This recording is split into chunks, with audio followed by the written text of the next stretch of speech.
Jordan Johnson, County Commissioner, District 1. Mr. Ryan, be chair for the county. So also in your packet of information, you should have a page that looks like this, provide some data about Charleston Webster Detention Center. And we'll bring up Major Mitchell from the Sheriff's Office to talk about these numbers and give us some context as to what it means in terms of our stakeholders.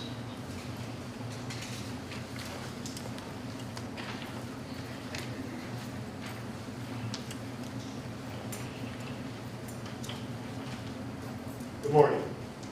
So what you're looking at right here, if you're looking at the sheet, it's a 2-week sample.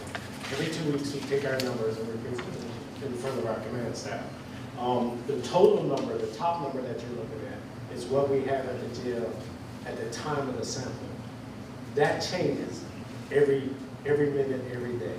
That goes with what people were let in, people were bringing out.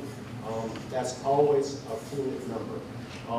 If you go down to like felony PT, that's what we're having sitting in that jail right now. So as when I took the sample, and this is yesterday's, like this morning, my number is 1180. That's how many we have in there. So if you look at felony PTs, that's pre-trial. That's what we're waiting on to go to trial.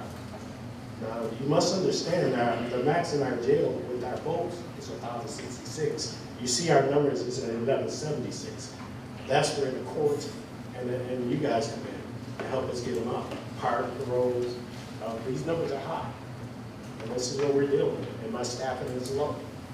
So as long as we continue on this trend, I estimate that we're going to be at 1,200, and that's 400 people over before this summer's out.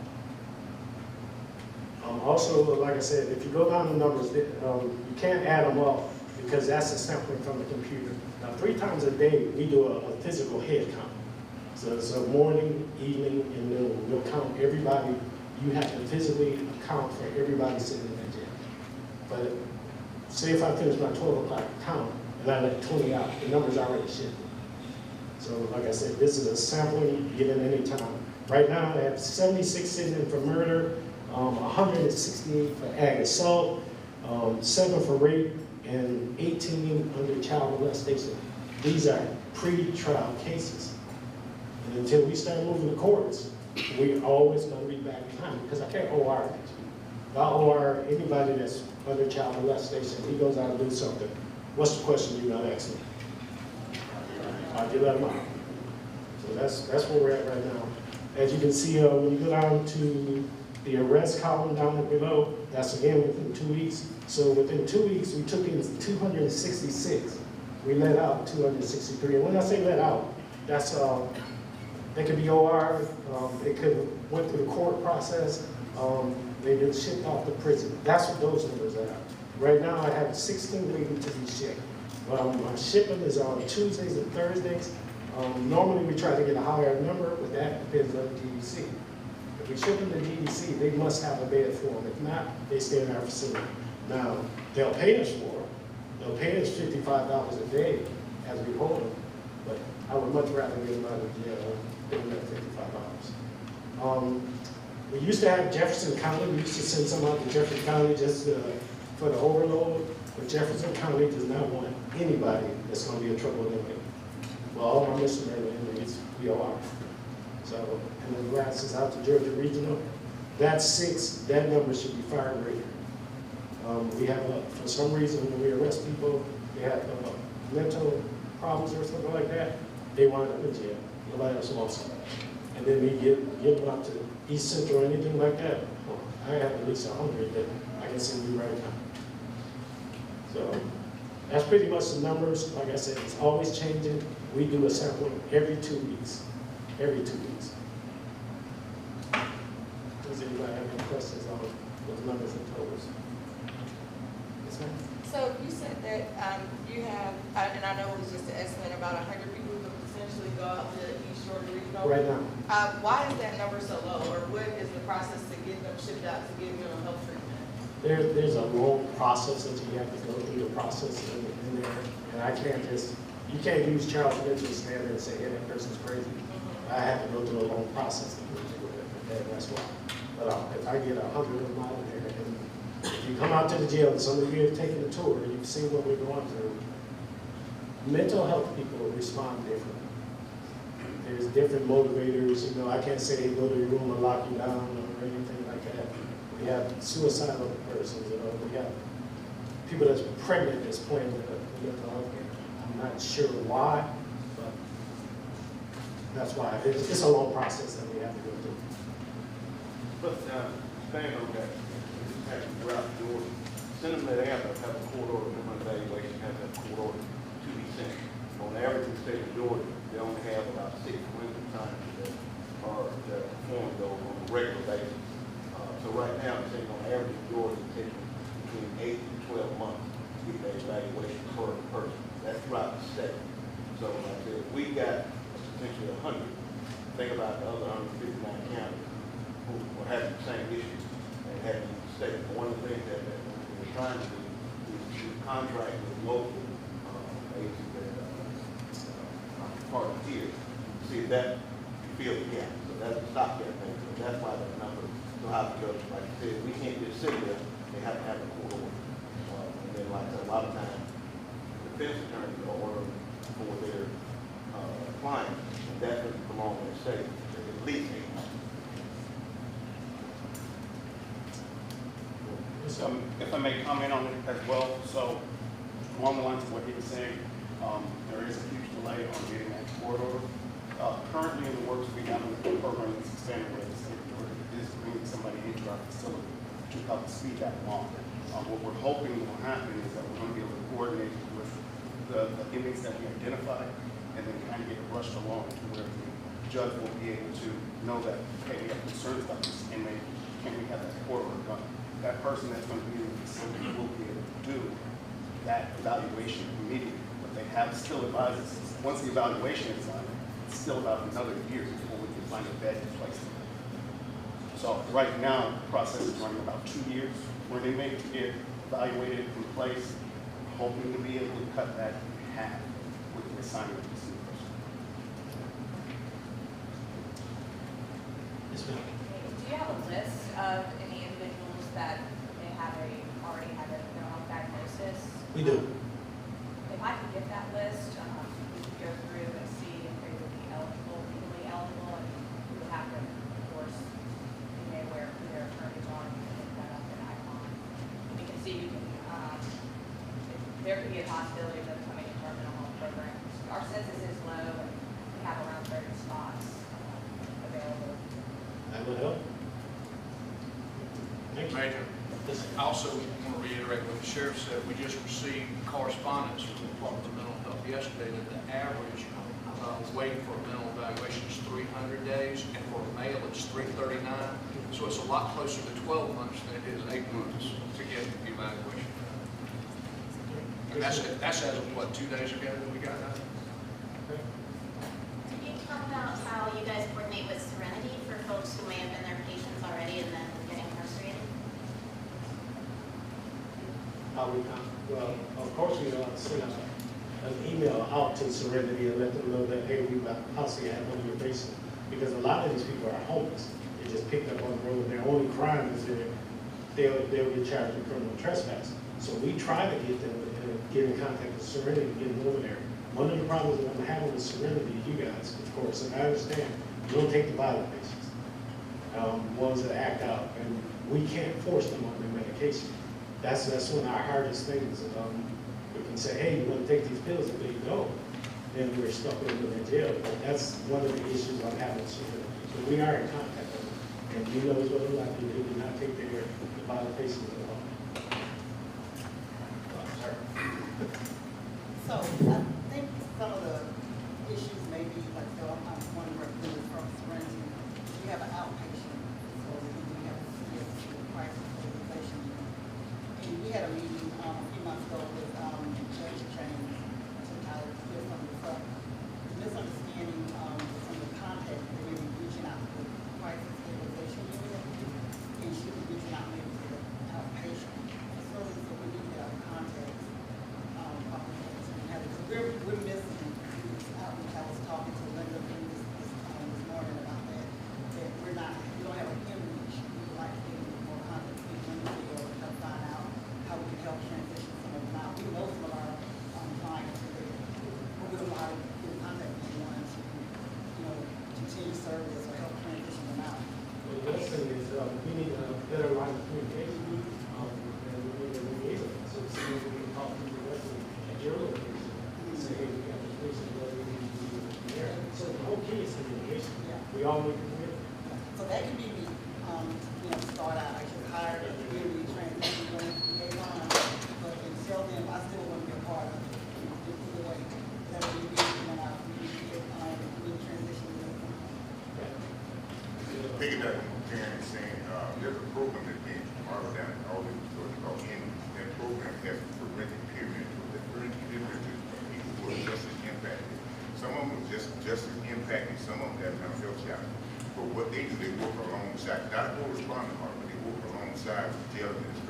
jail officials to go inside the jail to ease they're making that transition to coming back into the community, ease that transition. A lot of what I'm seeing, because our jail, I work very closely with the people down at the intake, and they allow me, free access to be able to go in and out, following all the protocols and everything. So when I go inside and I engage my peers, they're not as apt to act out. In fact, the last encounter that I had there was someone who was acting out. But when I went into the jail and I began to engage him, he de-escalated and he began to take his med. So I don't know whether the jail is able to employ forensic peer mentors, but if they're not able to do it, there's an agency in Atlanta called Georgia Mental Health Consumer Network, where I'm on the board at. They train them. They will get a grant or what have you, and have those people strategically placing in your jail to be able to help de-escalate a lot of stuff.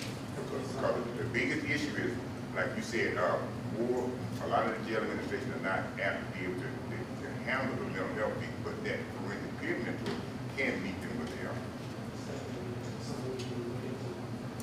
That's right. I'm a representative of American Word, and obviously it's a very long period of time to get them out to regional or assessment. However, how is a jail working with individuals that have mental health problems there? Because if they're getting custody or getting medication, some of the behaviors of the habit can be kind of defined, so it won't be as bad with them either as they get to be transitioned out. What is the procedure that's happening while they're being transitioned? So to answer your question, we have Viator at our medical staff. They have a person, they have a psychiatrist on there, and they have a counselor that's actually at the jail. Do you know how often, I know to jail office, a lot of my people there, and I know some of them aren't on medication, and some of them have provided their medication at some position, they're waiting a couple months. So as they're off their meds, obviously their symptoms increase and they have these behaviors. So how They're evaluated when they first come in. Every person who comes in, they're evaluated. And then we refer to the doctors inside the facility. you know, time frame, are they actually? And most of you have to understand, police officers are linear thinkers, where from one point to the other. So you're talking outside the box on the program, which don't get me wrong, we work on it, we can learn, but it's all about the communication. Cops see something, officers see something that's wrong, and what's our thing to communicate? It's you guys that come to say, hey, well, maybe they need this, maybe they need that, they need counselors for that. That's not a police officer's thing. I'm telling you, most of them, unless I'm wrong, Sheriff, if I'm wrong, we respond to a situation, and what do you expect us to do? Solve it and fix it. And a lot of times, people that are having mental breaks wind up in the jail. So that's where we're at on that. Mr. Jackson, folks, mental health aspect is only one aspect of Yes. the population. Okay, like he said, you might have 100. If you look on the sheet, 966 are pre-trial felons. And then 90 of them are probation people. So that's a large number. I know a lot of mental health is concentrating on that. Remember, that's just one aspect of the jail overcrowding. We have to look at all the other aspects. How can we get that 966 number down? How can we get those 90 people who are sitting there on felony probation? How can we get them throughout the probation process and out of our facility? They're sitting there on probation. And everybody gets confused. The detention center is just that. It's a place to hold you until they get processed. We have people that sit in here right now, 8 years that they've been in this facility. This is not a prison. Although we're almost running it like a prison, we should. Our phase is the courts. We do processing in the morning. Which, I'm going to piggyback on that, on the sheriff's question, because that was my question. Do you have these numbers broken down as to the length of stay Yes. of these individuals? Do you have a copy of that for us today? I don't have a list because I keep every last one. So if you ask me the name of my inmate, I can tell you how long they've been and where they're at. Okay. And we keep that, that's updated, just as, whenever we look at it, we update it. So, I know I have one inmate that's been here 8 years and 3 months. And that person has not gone to trial at all? It's a pretrial, it's a pretrial status. And that's too long to be in our facility. But we provide a list to administrators, we can disseminate it through, if deemed necessary, but we provide that number of days and how long the person. But we do have it. It is, like I said, I just type in the name of the computer, punch it up, and tells us how long we're in there, and where there's And what situated. is the cost per day to house assistance? $75 a day is set by the state. Now, when the state sends their inmates to us, they only pay us $55.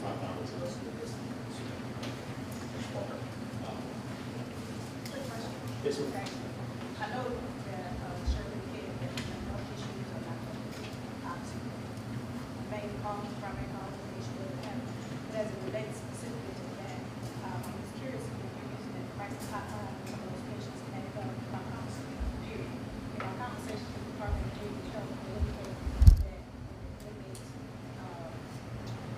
for lack of a better word, misbehaving or violent, or once we act out, if it's a whatever nature, then you call a crisis hotline, they pick it up, then they get stabilized, and then they don't have to come. Then they're back, you get that assistance at that time, as I understand. That's part of the first question. You guys use a hotline. I don't think we do. Like I said, when I'm having a problem with a mental health person, then I send the mental health staff in, and they'll direct me on which way to go. Like I said, if I try to get to this Serenity or go to other places, they will not take a bite of the inmate and invite it because they're off their medication. I thought I spoke to somebody in the jail about Ryan. We were talking about Ryan, but they did suggest that as recommendation, they come and get that. Go to treat. Okay. In my case, it's incompetent, come on court, that's going down, right? So that's something to consider. And then the second thing I want to say about holding to folks to a social time. I just want to make sure we're clear that, yeah, Mr. Williams, I don't know how long, so when the jail gets crowded, I get a list that says, "Sean, you need to try to take people out." And it is, I can't possibly know how to do it.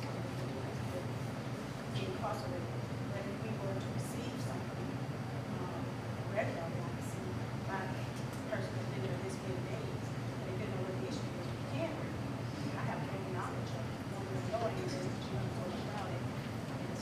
We can do that. I mean, we can put together a list. Like I said, it's a daily run. It's not Yeah, I'm just sure you doing can it. do We it. I can just- run it.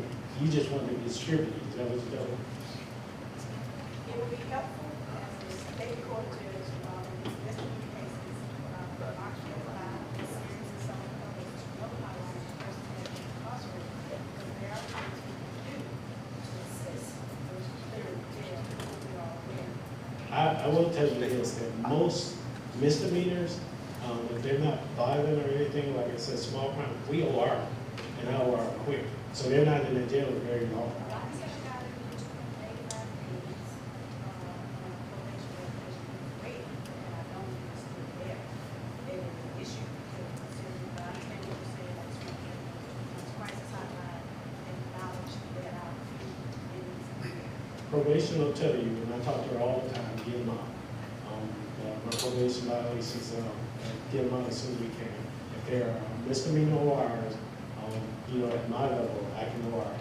I don't even have to file with the judge, they just have to make sure that you report with you guys. And I OR a lot of misdemeanors. That's right. No, but I want them in front of the courts, like I said, but yes. Those individuals would have to be brought to your attention before you OR. Correct. So I would be interested in hearing from the public defenders and the district attorney in terms of how they handle that. Because if I had a client sitting in the jail for longer than 6 months, I'm in front of the judge trying to get my client out. My clients didn't sit there very long because if I had a relationship with the judge, going into the judge and you file your bond petitions to try to move the case, you have to keep filing something to get those individuals, notice and get them out. I agree, and I think that's what we're talking about now. And the sheriff's saying the same thing. we need to get the courts moving to get some of these people out. And not just misdemeanors. Misdemeanors are easy. It's these pretrial felons. That's what's holding up my jail right now. So, sorry. Oh, I wanted to ask about the internal process, like when you guys decide to OR somebody out, like is there a, like how do you guys decide? Like is that quarterly or like how often and then? It's daily, and we look at everything that involves the crime victim, how many times they've been arrested, what's the threat matrix, like the trespassing. We got a guy, I won't tell you, but he comes in here every day because he violates his brother's, his own family's policy. So then he's arrested. And then he wants to stay because we feed him. So he doesn't want it. We got one that walks out of the jail, walks out of the dealer's groceries, and we go on him twice. I don't want to do it anymore because he goes out there and breaks the glass so he can come back to jail. And if that's where you want to be at, sitting in the jail, there's something severely wrong with us as a group. Because that's what he does. He likes to do it. I don't know who else. And he's a misdemeanor. Sorry, I have one way. It's not go back to you. Is it possible to compel the list of people who already have a bond, but they have not been able to post that bond? Yes. So that we can possibly see if there can be a consent, because obviously for the defense attorneys, when we have clients who are in the jail for extended periods of time, especially if you have a high caseload like the public defender's office, the judge isn't going to just set that for a hearing unless there's been a change of circumstances. And it would be a lot easier if a list gets sent from the jail that says, hey, we have this many offenders who already have a bond, they clearly are a good candidate for bond as determined by the court, but they can't be the amount that's posted.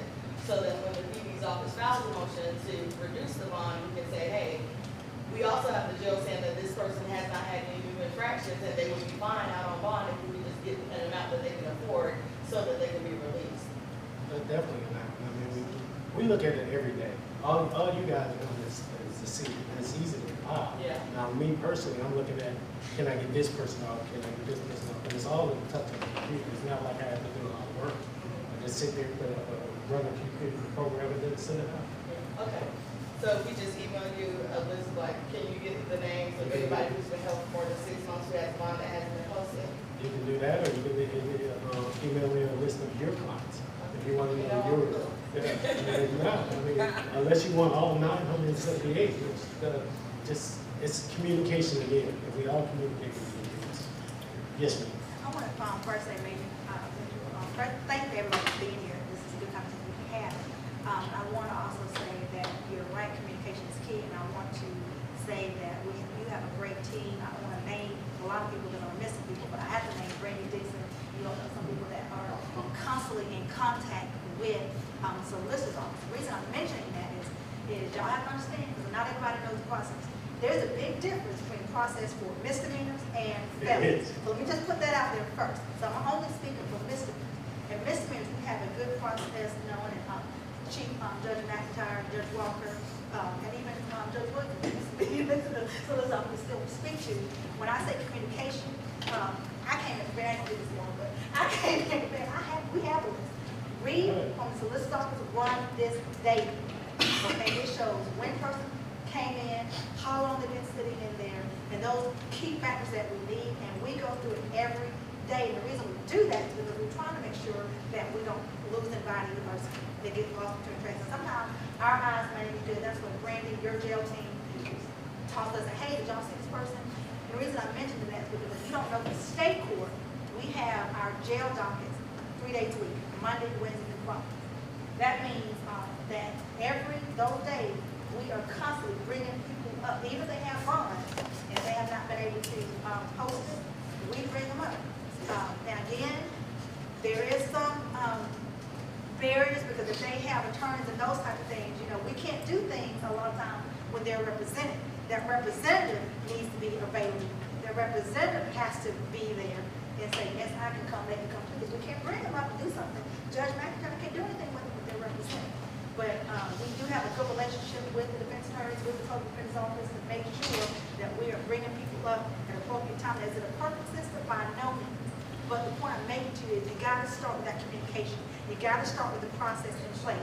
You got to continue to reevaluate that process to see what's working and not working. And by all means, making sure that first and foremost that we are being alternative to the law and being compliant by the law. And if there's any reason that we can't do, we have a good justification. For instance, if I have to bring this person up within 72 hours, but they're on quarantine, or their defense attorney reaches out and say, I can't be there, so don't bring my client up. Guess what? I can't.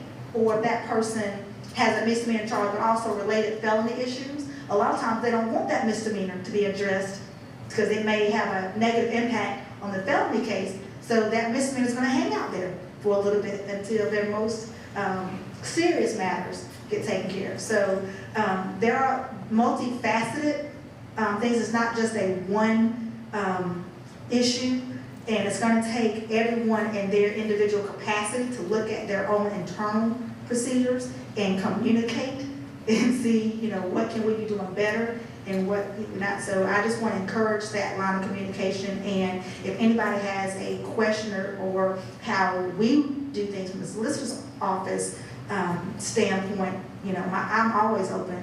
My number is everywhere. My office is open. I'm open to that communication. But I want to say that I think that we do a pretty good job of working with y'all, and I appreciate y'all working with us. Appreciate it.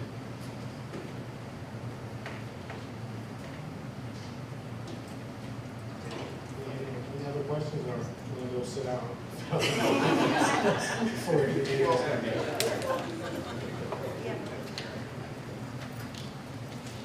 Well, this is somewhat a question for whoever organized this. So, just looking at the felony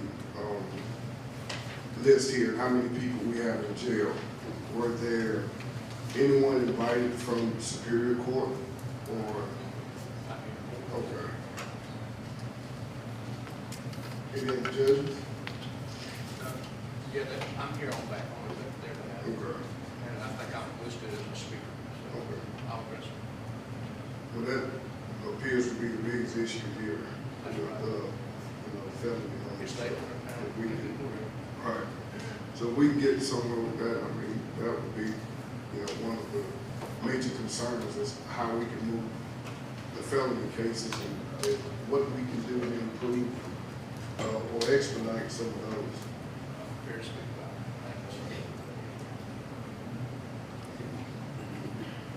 Thank you. Any other questions about the metrics that were provided by the Sheriff's Office? Okay, so we'll move to the SWOT analysis, and this is an opportunity to have our presenters to come before everyone and talk about some of the issues they're facing, some of the challenges, and some of the solutions that they're implementing to address these issues. And we'll start off with court administration. Can I speak right here? Yes, sir, you can. Thank you. So, I'm Nolan Martin, Superior Court Administrator, and I think it's going to be helpful for everyone to kind of visualize that the criminal justice system is really an assembly line of justice, with each step put in place to protect the rights of the accused and provide services to victims and witnesses throughout. Before COVID, it was a very manageable process. You had probably 300 or 400 people in jail, and you had cases in and cases out, and kept it, you know, at a manageable rate. But COVID brought the criminal justice system to a halt. It didn't stop crime, and that's where the backlog began. Grand juries couldn't meet to indict, courts couldn't meet to try, or even to plea out cases. We finally got permission from the Georgia Supreme Court to have some jury trials at the JBA Civic Center for social distancing, and we were able to dispose of a few, but that was just a drop in the bucket.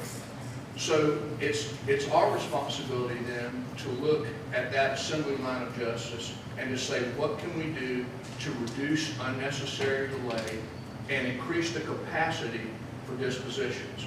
And so some of the steps that we've taken, the first thing we did was to have to analyze, you know, where we were post-COVID. So we began to form teams that with many of the people in this room, and one of the first things we identified was the judge assignment going from the indictment level, which was toward the trial end of it, to assigning a judge to the warrant level, at the warrant level. By assigning a judge at the warrant level early on, within a week of arrest, all the participants in the Superior Court judicial process understand, once it's a judge, who the teams are, who's the assistant district attorney assigned to that team, and who's the assistant public defender or the attorney of record in that. And so we can identify the kind of low-hanging fruit. They can make an offer. They can have diversionary programs, offer accountability court, enter a guilty plea for time served or whatever that might be. What we also have done procedurally now is implemented beginning September 1 in mandatory criminal e-filing. You won't have to go to court to look at a sheet of paper. It'll be available online.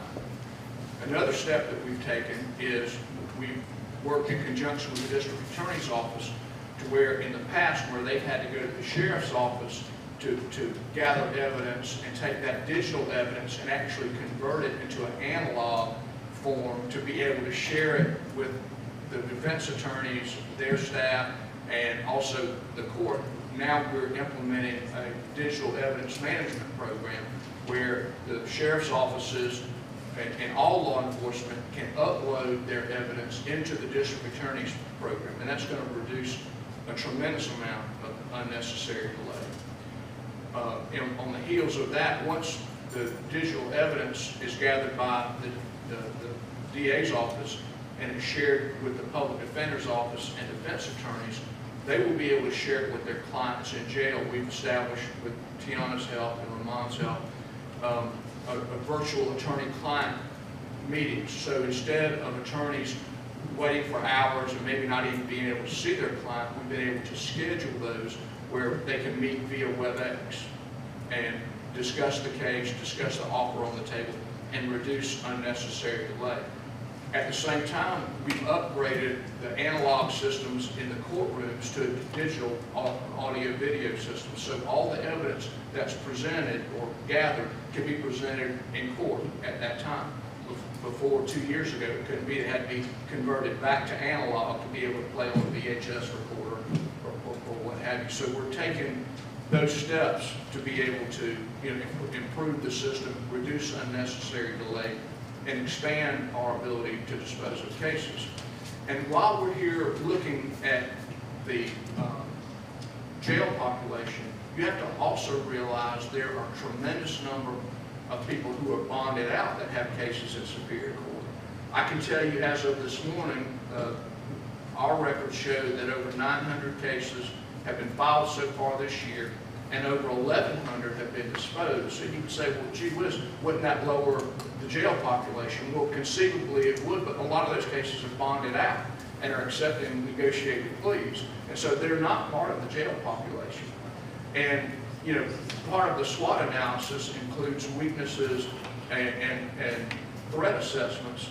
And part of that for us is at the state level. One, we've already identified the mental health issues and challenges that we're talking about.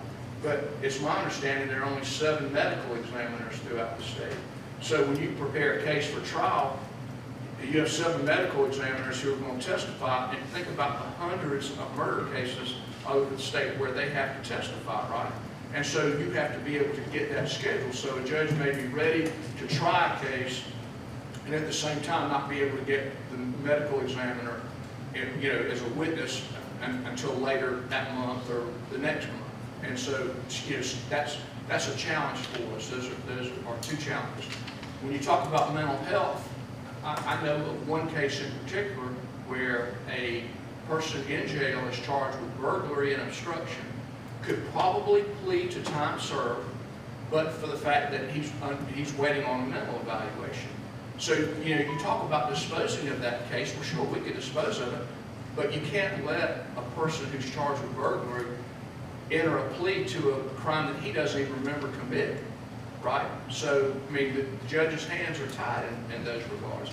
I know of one, there are probably many, and others can speak to that. I've given a quick overview of some of the things, both procedurally and substantively, that we've done, and would be willing to answer any questions that you have.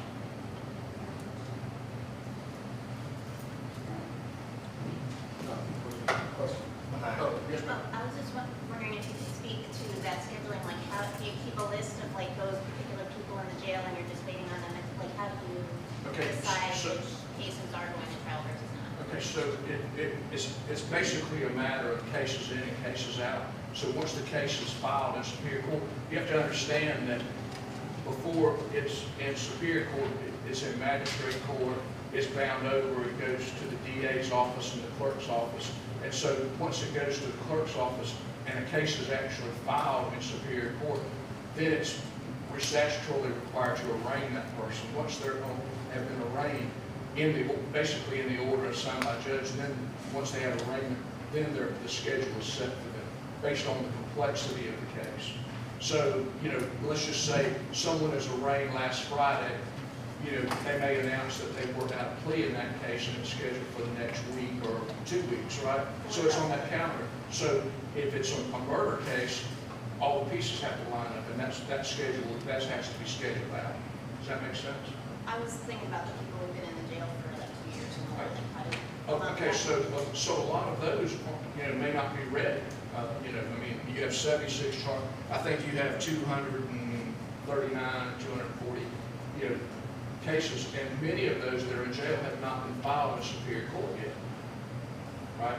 They're with the DA's office prior to accusation or filing of an indictment, right? Because they're gathering evidence in that case. Okay, thank you. Does that make sense or not? I might talk to you more. Okay. Major.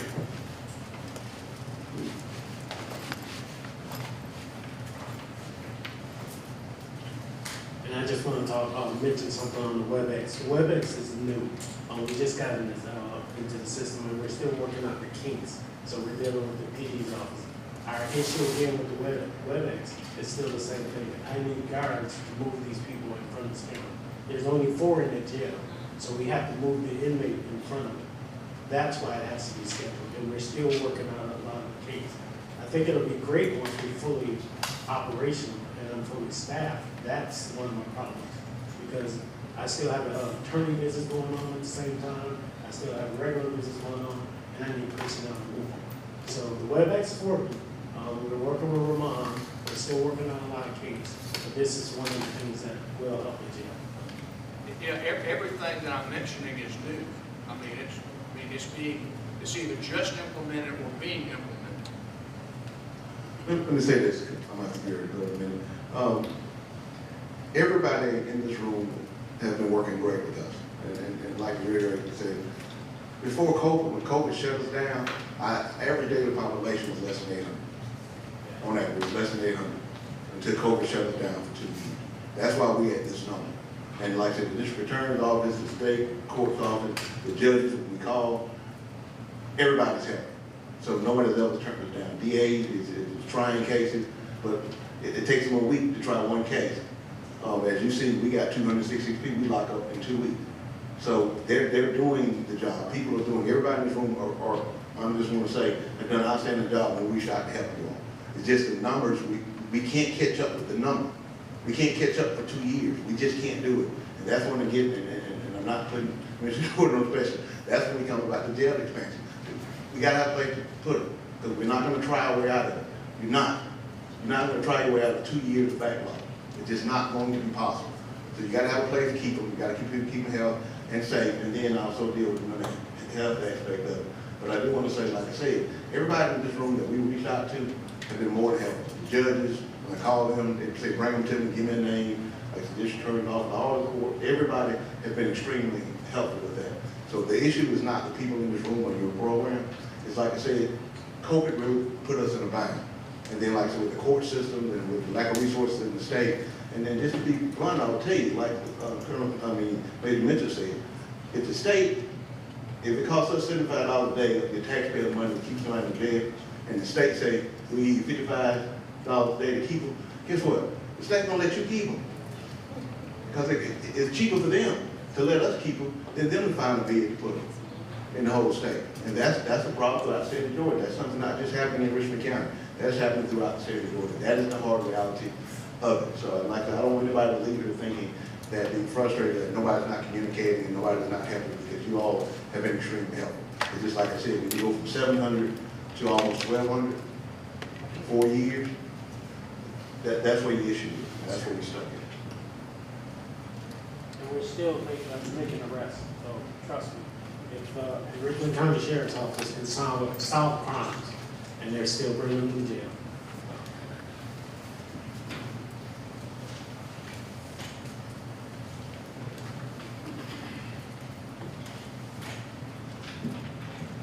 Thank you, sir, for that presentation.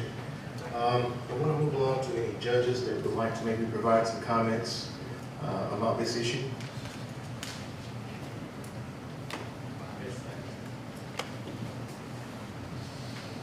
I'll just make a brief comment. I think that Judge Walker and Solicitor Loggins covered a lot for state court because we don't have as many in state court. And for those that are being held in the jail with a misdemeanor, oftentimes they have other holds on them regarding just other charges in other places or even felony charges that are here in the county. So we really don't have a lot of those that are there. Primarily the ones that you will find in jail that are being held on misdemeanor, it's because of a mental health issue. And we keep going back to that, and it's just like the sheriff said, that's just a small percentage of what the problem is in terms of what's holding them in jail. But it is still that mental health component, and at the misdemeanor level, that tends to hold our people in. We do have very good communication.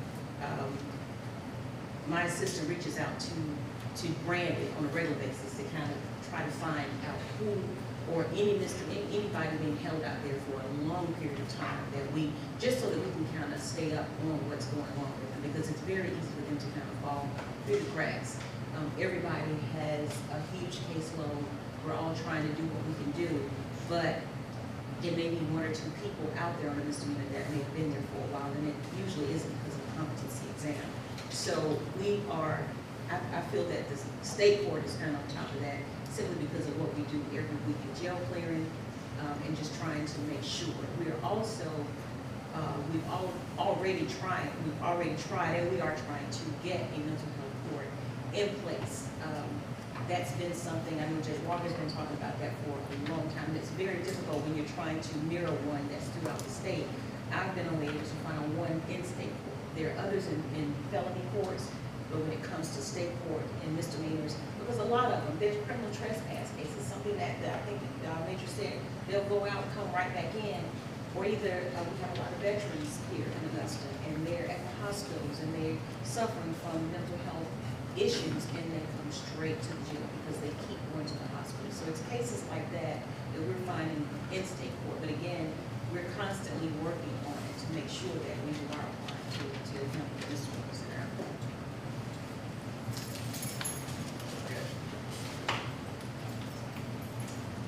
All right, with respect to the civil and magistrate court, since our court is the first stop really for the felony arrest and the bond hearings and everything, a couple of things that take place. If we see individuals that have mental health issues, we've now started encouraging the public defenders to present orders to, and even from the bench I have ordered that a mental health evaluation be done to get that process started. But the other thing is between, anytime pre-indictment, public defenders, private attorneys, and DAs are encouraged to get together. If they come up with a bond, a consent bond, and put the terms in place, especially if it's someone who needs care. A lot of times now they're going to get it arranged to send them to private mental health facilities or drug treatment programs, things of that nature. Always tell them if it's pre-indictment and you can put together a consent bond, bring it to us and we'll sign it to help clear that. And so we're looking at everything we can. We've started directing more people to pretrial release. There, of course, there's some new limitations now with unsecured judicial release limitations placed on the courts. But from that level, that's what we're doing at the preliminary hearings. When the attorneys are bringing those defense hearings, we're revisiting bonds and making arrangements with the families there to get them out. And so anything that the DAs and the defense attorneys can bring to our court that we can assist in moving in pre-indictment, then that's what we're there for.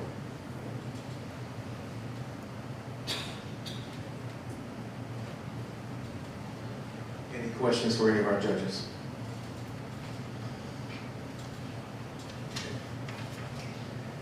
District Attorney's Office. Good morning. I know many of the faces in here already, but some that don't know me, as I mentioned, I'm Kevin Davis, I'm the Chief Assistant. Really just want to echo a few of the things that I've already heard, particularly from Nolan, the court administrator, Jared and our office has worked tirelessly on this issue since we got there at the beginning of 2021.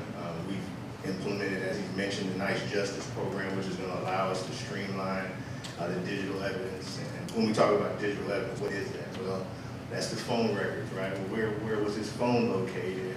Where's the security footage? All of that stuff is routinely going to be hundreds of gigabytes. It's not as easy as just sticking in a thumb drive. So a lot of times we've got to compile that from multiple agencies, multiple personal security footage when it's available. So all of that is going to be more streamlined now with the work that we've done with Nolan and the Superior Court to fund the Nice Justice program. We also have, I think you might have touched on it, but the warrant tracking, right? Beforehand, just to give a quick anecdote, beforehand when someone's arrested, they're arrested on July 9th, there was a lag in the ability to actually associate that case with a particular judge so that it could get through the court system efficiently.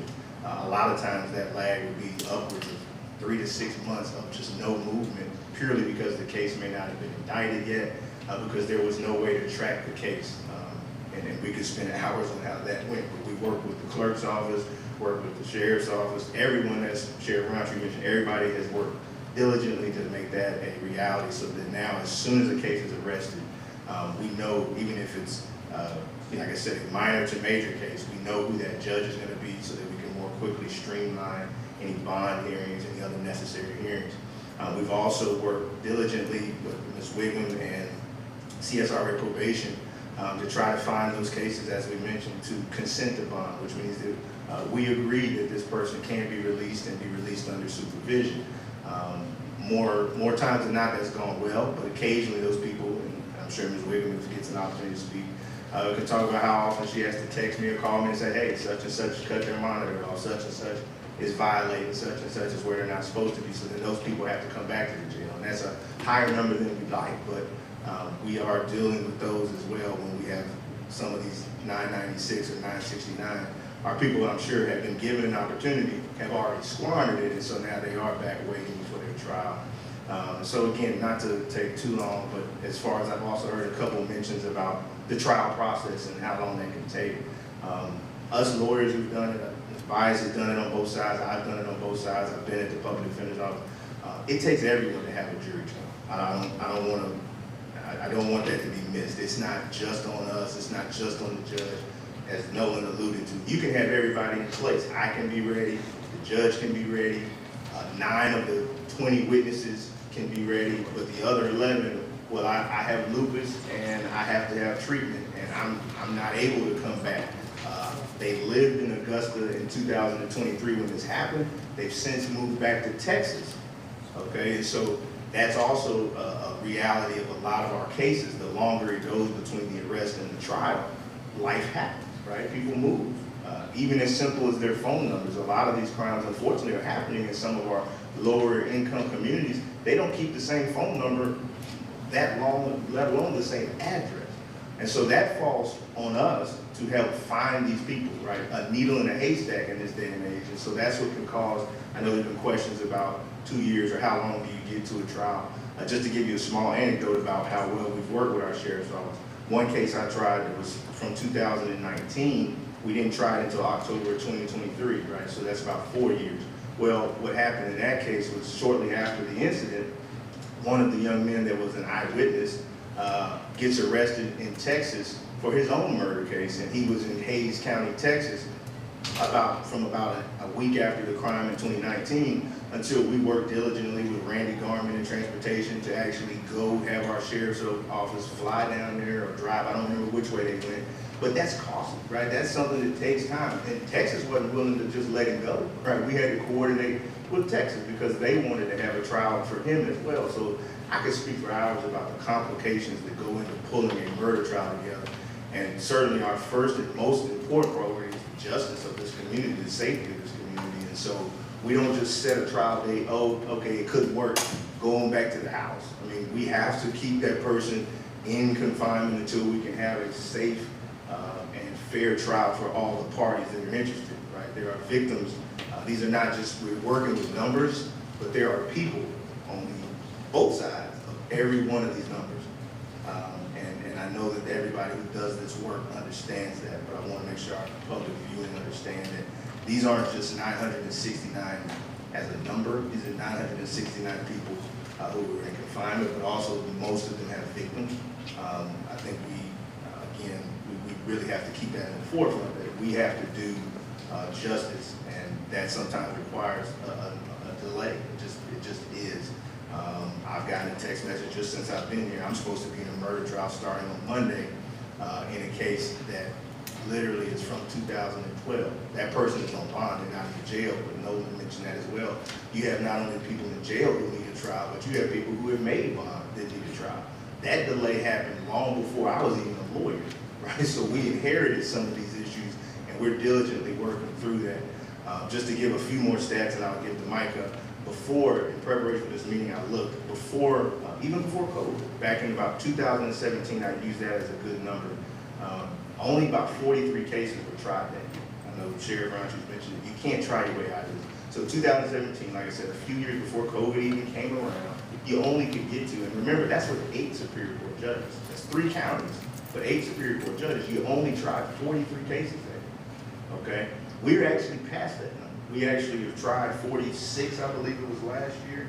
And this is not to compare against any prior office. It's just to show you we're doing the work, as Sheriff mentioned. The trials are being had. You just can't have but so many a year. It's just not possible. So but we are here to continue to work as hard as we can to work with all the stakeholders to get this done. But the trials are being had. I'm sure you all are cognizant of the programming that Jared is interested in, because we've got to do both. We've got to find ways to reduce our population, but also prevent these people from coming back. As I heard the judge mention, sometimes you can let somebody out or you can plead that case out, but I can guarantee you, if you don't efficiently and successfully treat whatever the issue might be, and I'm sure Mr. Bogue will speak to that. Sometimes the criminal defendants have so many things going on. You can get them out. They'll be out of our jail, but I can guarantee you they'll be back if we're not doing the right things with the case. And so that's just my little bit that I would offer this morning. So thank you.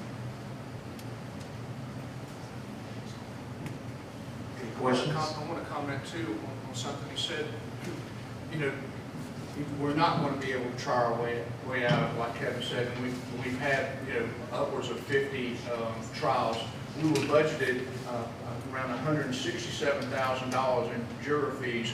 For 6 months, we spent $132,000 of those in trying cases.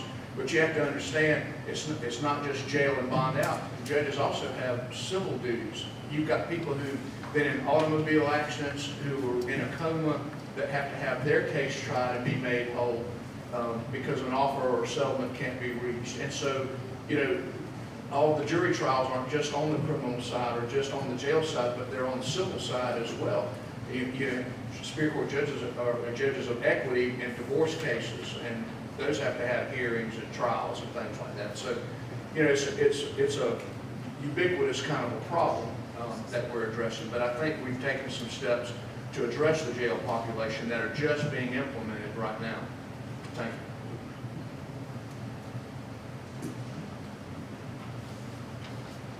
you. Any questions for the District Attorney's Office? Okay, Solicitor's Office. And I'm not going to speak long because I've already spoken before, and I just want to add this tidbit. Again, you have to be able to work with all the players involved, like Kevin said, and I'll say that from a state court perspective, we are always diligently trying to move the cases from the judges, from the attorneys, from the Augusta Bar, over y'all to try to get it done. And it is challenging, but we try to do what we can do. I can tell you that the judges in my office, we're open to resolve cases. And let's be real. We have a little bit more flexibility on the state court side than they do on the felony side.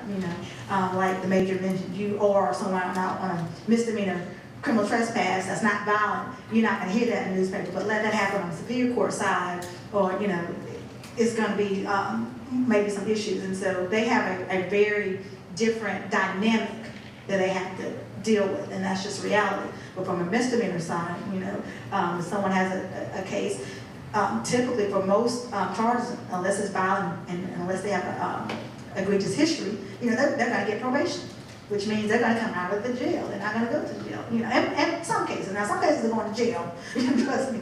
But the reality of the matter is most of the cases that we deal with, and understand that we deal with a lot of traffic. That's a big part of our caseload. And most traffic are fines, or payments. So we don't have the issue that they are facing with the people that's in the jail. Also, with our 4 judges that we have, all the judges try cases every other month, jury trials and bench trials every other month. And so we're constantly bringing on our trials about 3 to 4 days long. But again, they're also open to resolving cases. I have people come in on the phone and say, sit down with a whole stack of files. Let's get these worked out. But I have a little bit more flexibility what I can offer. And it's easy for those cases to get resolved, particularly when you're offering something with low-level jail time or no jail time at all. Our state court administrator does a great job of making sure that we have courtroom spaces available. If I call Judge Walker or someone emails you and say, hey, we need to get this case before the judge, we can typically get it done within a week or two, provided enough time to get notice of all the players. That may not happen on the other side. Y'all have a little bit more complex. In most cases, we only have a couple of witnesses. Very seldom do we have expert witnesses that could come in, or, you know, some cases, but most of the time it's people that's around the area, so it's very easy for us to get those cases tried, relatively easy in comparison to get those cases tried to get them before a judge. And so I just appreciate, and we have offered a lot of, and Judge McIntyre mentioned that we have a lot of pretrial programs, expanded the amount of cases that can come into pretrial. We have our accountability courts and our reckless programs. So we have various options short of trial that makes it easier to get things resolved. And so I just appreciate those that are stakeholders and players that are allowing us to do that. But we do hold people accountable. So let your friends know. Now, if you break the law, you might go to jail just because it's a misdemeanor. Misdemeanors are important, okay? Any questions for the Solicitor's Office?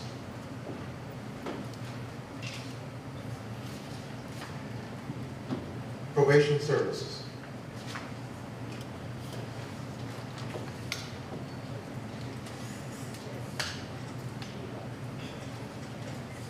Thank you. Briefly,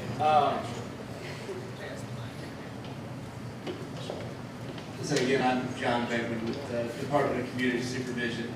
I don't have a whole lot to add to what anybody else has said. I think we all agree that this is an issue that we need to address. I'm here basically to listen and see what probation and parole can do as far as getting some of these cases out and getting them moved on. You know, everybody's mentioned mental health issues with the jail population. You know, that's something that we also deal with and work well with the accountability courts to try and get some of those cases moved out.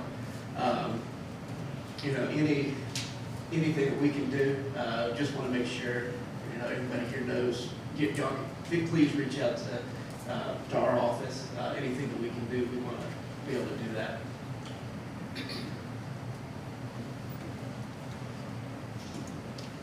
Any questions for probation? Social services. Do we have someone here? Social services.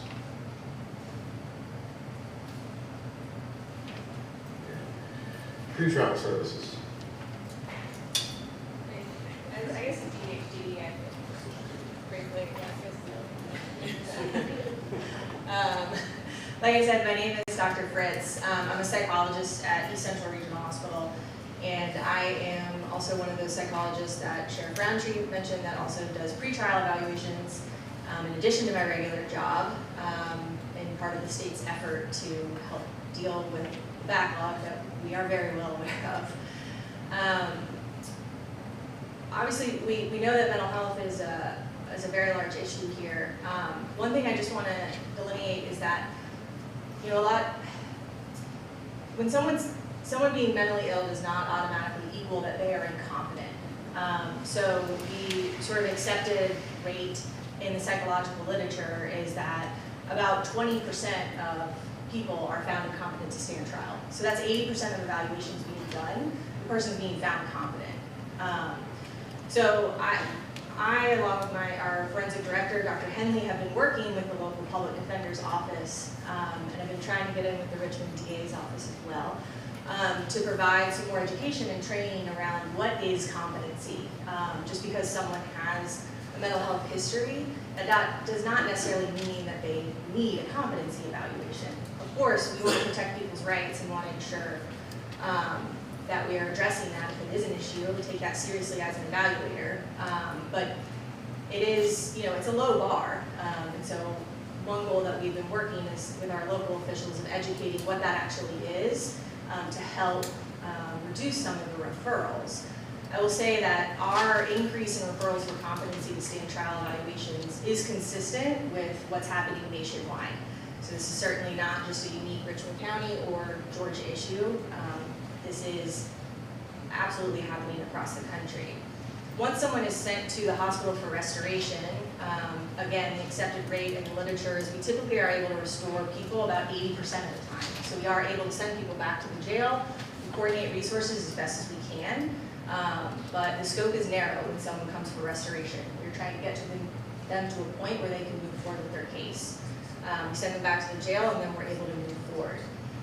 The biggest barrier to getting people into the hospital is that we cannot get people out of the hospital. We have 70 forensic beds, and I mean, my unit alone, over half of those 26 individuals are people who have been found incompetent to stand trial and non-restorable. The court has deemed that they are appropriate for outpatient civil commitment, pending appropriate placement, and then we develop a discharge plan and get approved by the court. There's no community placements. It takes over a year to get Social Security applications approved, to get funding, to get these individuals into a personal care home or a community integration home. So we are working diligently to try and get people out and moved on with their life when they've been deemed appropriate by the court to be in the community. But our largest barrier right now is that we just can't. So we have individuals taking up beds at the hospital for years, waiting, trying to get outpatient placement. Those beds could be used for active restoration. So I would say that that is one of our biggest barriers at this point. Any questions? I'm scared to ask if anyone has questions. Just a measly psychologist.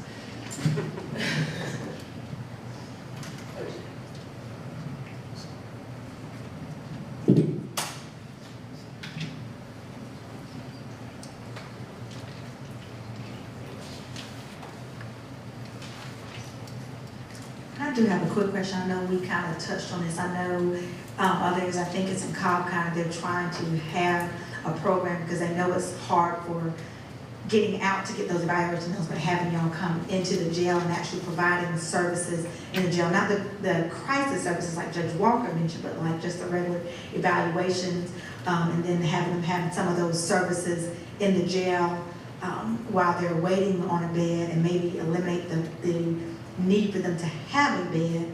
Can you touch on that? Do you have any information on that? Is that something that's going to be done more statewide? Piggyback when you get ready to answer that. I know during COVID, especially the virtual counseling and sessions came about. Is a virtual assessment process anything available that might be incorporated if a system similar to WebEx is in place and the staffing is there?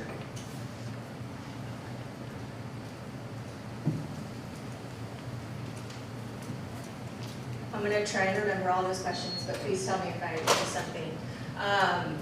We do virtual evaluations. I personally am doing virtual evaluations across the state. Just did one in Athens yesterday. So that is part of the state's effort by contracting with already employed DHCD psychologists. We're doing them across the state. We don't do them virtually locally, but I have been in your jail 5 times in the past month to do evaluations. Because we have a local hospital with 3 forensic psychologists and a couple other contractors, we can come out to the jail here. If virtual is an option, we can do that as well. But I know statewide, that is something that's being done more often. In terms of the jail-based restoration, there's a couple of things. So we do, as a state, the way we do our outpatient evaluations, we have evaluators that go to the jails or do them virtually across the state. So those evaluations are happening in the jails. When someone is waiting for a hospital bed after they've been opined and confident, we can attempt outpatient restoration services where DDHTD staff goes to the jail to provide legal education. We also do have outpatient restoration services if someone bonds out and has a place to live, and it depends on the crime, but we do offer those.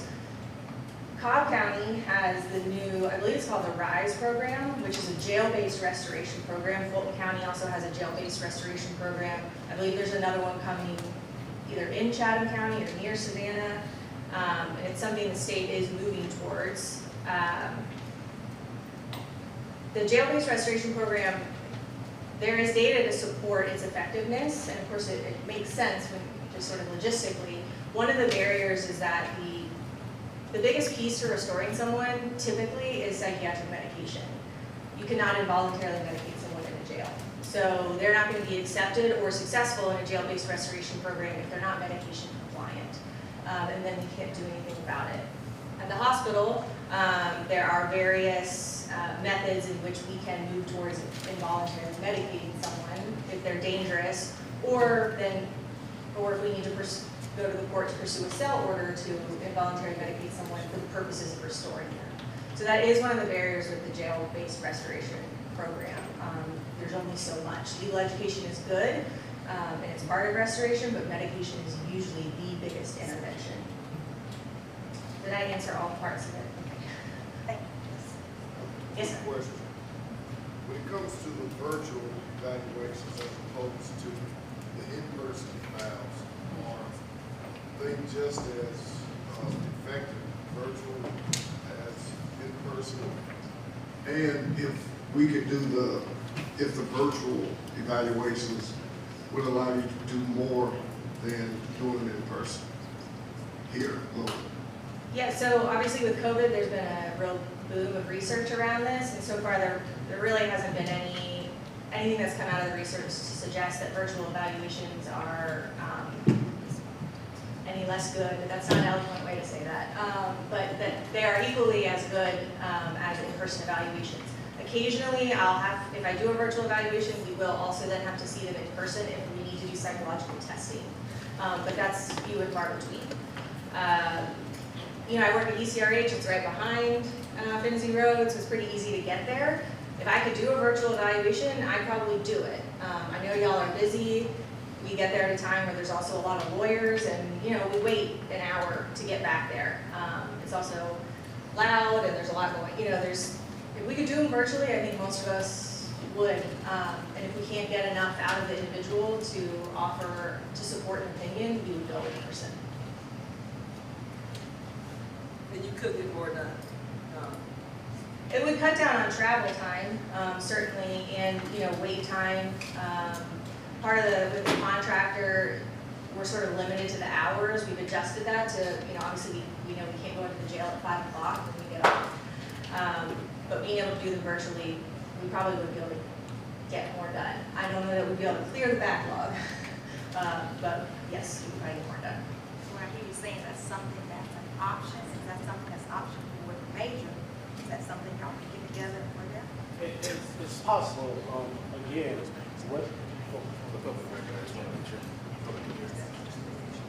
it's possible, but again, we're just learning about WebEx. We're still working. There's a lot of kinks to be worked out with.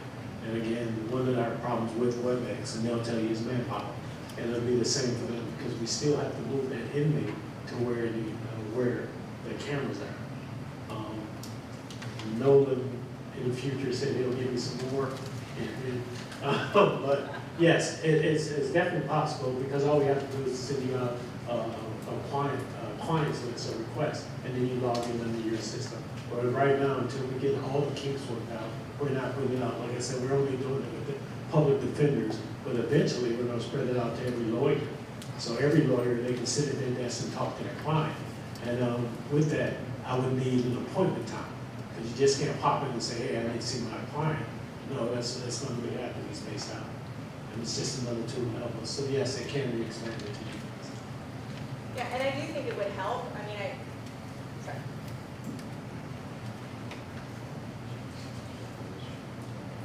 I work in almost every county across the state, so I think it would help statewide.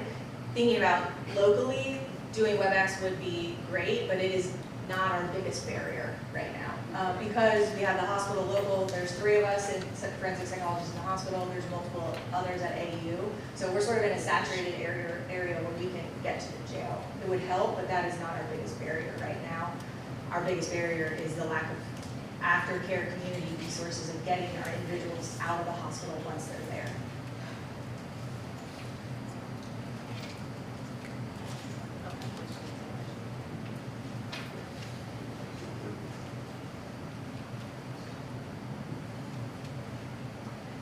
Not a question, I was just going to speak on the Superior Court Accountability Court programs. We have drug court, veterans court, and mental health court.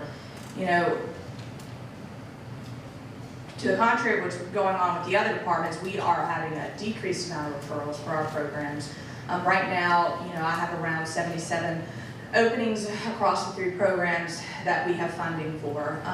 You know, right now, that's where, you know, what we could fund. If you know, the growth is there, then I could potentially ask for more funding. We would like to see an increase in referrals. I would hope that that could help diminish some of these numbers.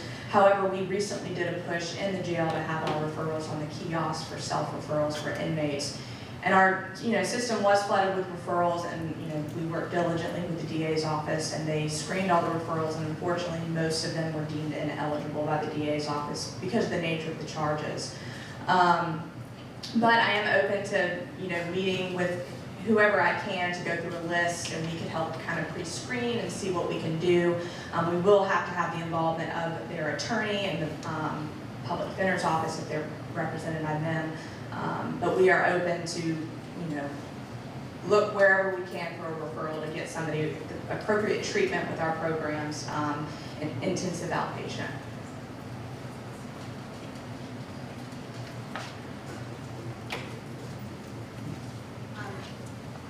The AU professor, I'm sorry, I forgot your name, talked about community supports, like what Wade talked about, social services is on the agenda, but nobody spoke up. Like who are you already working with, and then who would you want to see in the community to either for specifically the mental health folks or even probation, like who do we need in this community that we don't have?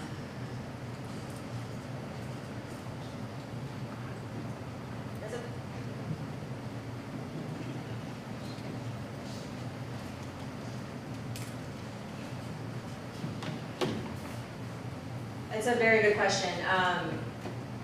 You know, when we're discharging our individuals into Richmond County, we have a very good working relationship with Serenity and American Work and getting those resources set up. And perhaps I should have been more specific. You know, the resources that we are having a hard time with is that there's not enough personal care homes. There's not enough community integration homes. There's not enough homes for our IDD, our intellectually disabled individuals, those services. So we're able to get set up with outpatient, you know, mental health treatment for them out in the community, but I don't have anywhere to send them. We can't get a social security application approved for well over a year, so then there's no funding. So, you know, thinking locally, we work really well with Serenity and American Work, like I said, but it's those other sort of like larger, perhaps statewide barriers that are really interfering with getting someone out.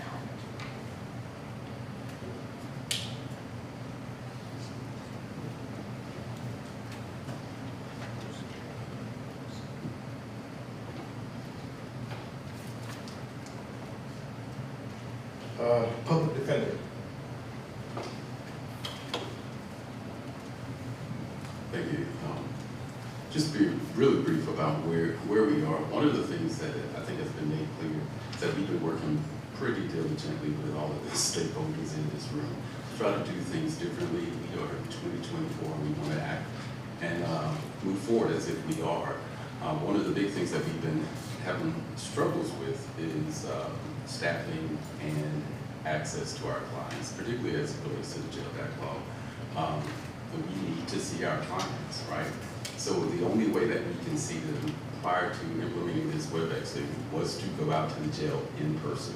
The jail is having a staffing issue, then that means we are going to have limited access to our clients, and until that is fully addressed, that's going to be an issue. So I don't know if most people know, but we, as the Public Defender's Office, we interview everybody in the jail to ask them if they want to receive a public defender for their case. And so we have people in magistrate court, state court, juvenile court, the accountability court, superior court. So we are trying our best to identify the people that need representation and then provide that representation. But again, all of that requires access. The initial interview requires access. Getting the basic information from our clients requires access. Discussing the case with them requires access. Asking them, how can you make bond? What's the issue with your bond? All of that requires access. And if we don't have easy, simple access, it's going to take us some time to kind of see our clients. One of the issues that we were facing at one point is that it would take us a couple of hours just to see one person.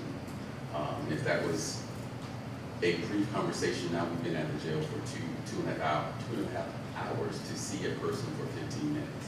If you have multiple clients, as we do, seeing one person every 2.5 hours was not effective. And so we've been dealing with things to address those, the WebEx. I know there are some other things that are in the work that the jail is working on. We try to identify better ways to reduce our foot traffic at the jail. So initially, pre-COVID times, all of our attorneys in our office were going out to the jail to do everything all at once. So the initial client interview form, the pre-trial preparation, pre-indictment preparation, all of that was done by attorneys. And so we have developed our focus department. So we have a paralegal department to try to cut down on attorneys going out. So as opposed to our 20-something attorneys going out there, we have 2 paralegals going out to gather information, basic client information, not necessarily the legal stuff, but things that don't necessarily require attorneys. We also attempted to create a position in our office that was strictly for pre-indicted cases. So if the case hadn't been indicted, it was a low-level case. We were trying to get an attorney out there to work out something with the district attorney's office primarily. Solicitor's office if necessary, but that was their whole role. And so we are doing our best to fill the gaps where we can. But that leads to the other issue that we are facing, we're facing is a staffing issue. We have been short-staffed for at least the past 4 years at this point, and without additional attorneys, we just are not going to be able to address the backlog at the jail at all. We have attorneys currently working in Superior Court, and so they may be trying the case back to back to back to back. They can have 3 trials in a row. So that's 3 weeks that they're in a trial. So anything that they have to do in the jail, some of that is being delayed, right? To try to triage and get people out to see our clients who are in jail, but if they can't go out and see them because they're trying cases, we're in the same boat over and over and over. So we've got to get additional attorneys in. We've got to keep additional attorneys. That may be addressed in the path forward.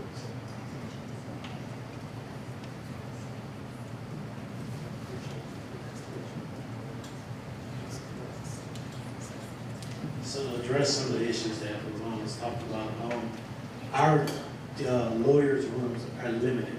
We only have 1 or 2 per pod. If one lawyer comes in and he has 6 clients, then they're sitting here 2, 3, 4 hours, and every lawyer that's been there can attest to that.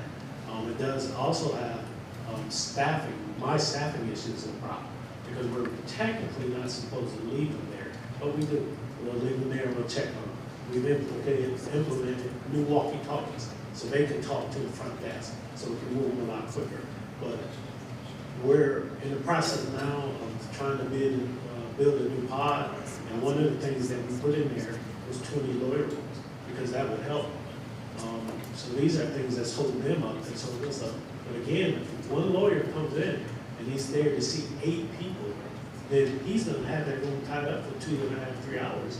And the other lawyers, they sit in the lobby by the bed waiting on it. So that's some of our issues.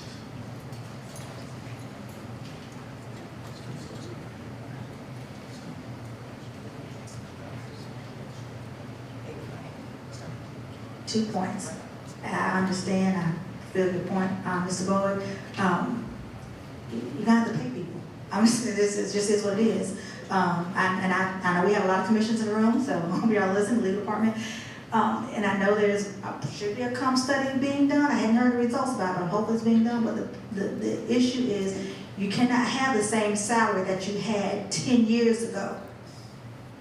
And people coming out of law school, coming out of these other professions, and the pay is still the same as 10 years ago. And you go across the county lines or across the bridge in South Carolina, and they can I hate to say it, less work, less caseload, but more pay. And the people here in Richmond County are committed.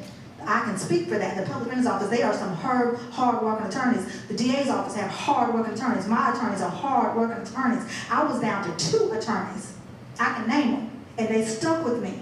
Now imagine they still had the same judges, the same caseload, and was in court every day, double court. And I had to find some money to pay them before they jump ship. They're gonna jump you, Ramon, because you might have been able to find the money as quickly as I could. I'm just being real. So I'm just putting it out there. They're not gonna do that when they can. Now I'm not even talking about going to Atlanta. I'm talking about next door. And that's not just for me, that's for the officers, the deputies. And so that's just the reality. And yes, money is not everything, but it speaks loud. I was gonna save the comment for action items, but the Superior Court judges collectively, if they've had one wish, that is to bring up the salaries of Public Defender's Office and the DA's office as an action item, because when they're not fully staffed, all the processes we put in place, all the technology we put in place goes unused. You have to have the people in place to evaluate the case, to make the determination, is this a case that we can plead to 7 years, to 20 years, do we have to go to trial, and have the manpower to try those cases. When you have a trial team and that's going to try just murder cases, and you have 5 judges all scheduling murder cases, those attorneys can't be in 5 courts. So there's going to be inherent delay. And the Superior Court is not asking for anything more than maybe some additional jury fees, but we really ask that the DA's office and the Public Defender's office be fully funded as an action item. Thank you.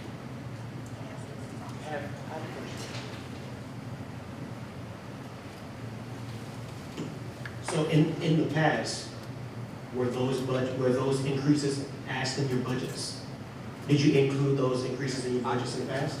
All I can speak to, Commissioner, is that they have vacant positions going unfilled.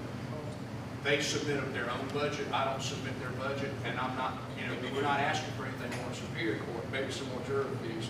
But if you would direct that question to them in their budget. The answer is yes. Yeah.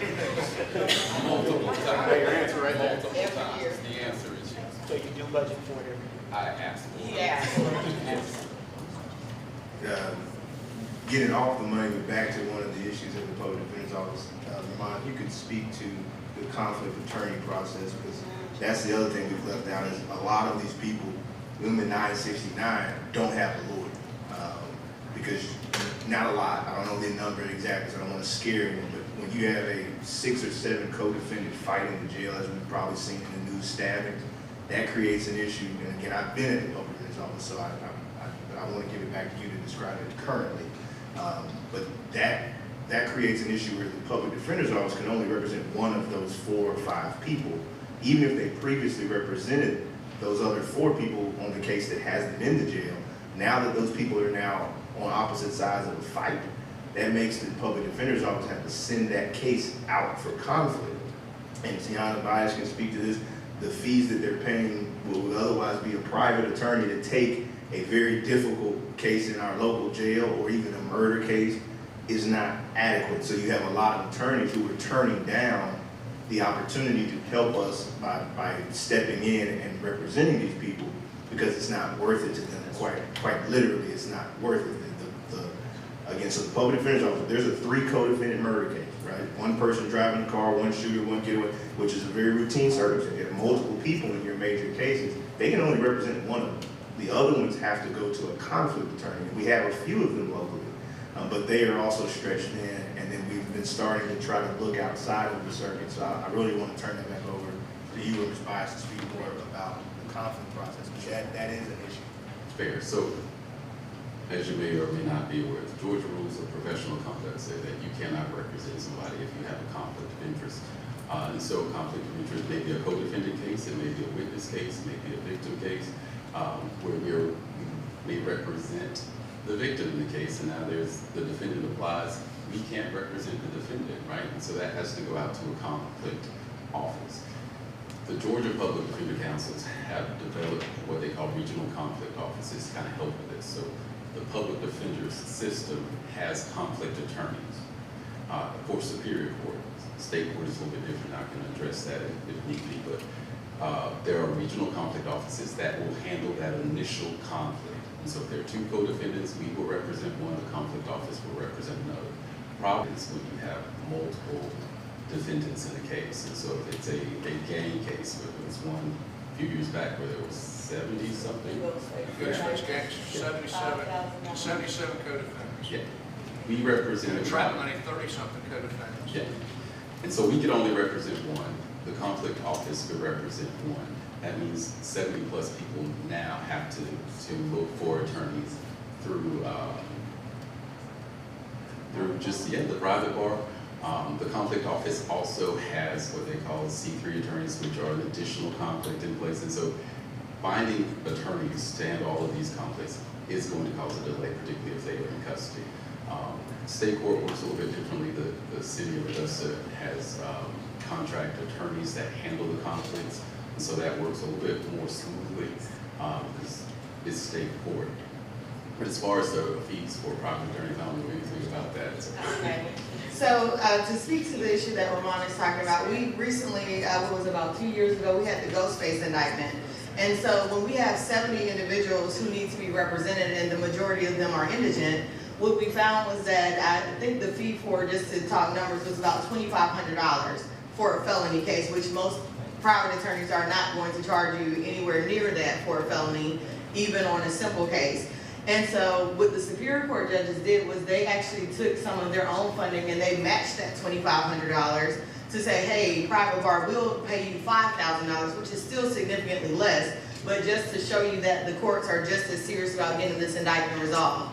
And so, in fact, Judge Craig came to one of the Augusta Bar luncheons and he just asked us directly, was like, look, I'm just asking you all to each take a case. And I think 30 of us ended up volunteering, even though we got paid significantly less, and we were able to start getting that case resolved pretty quickly. But it just takes communication and it also takes funding. And so Ramon's office represents the bulk of the indigent population at the jail. Obviously, that's how they qualify for public defenders. And so if his office remains understaffed, then there's no point in having this communication, right? Because nothing is gonna move forward. And so I'll just wait until we get to the path forward, because we've been working for the last 18 months to get to this point so that we can have a solution. I will tell you that we're all just as invested in getting this resolved. None of us want our clients at the jail getting additional charges.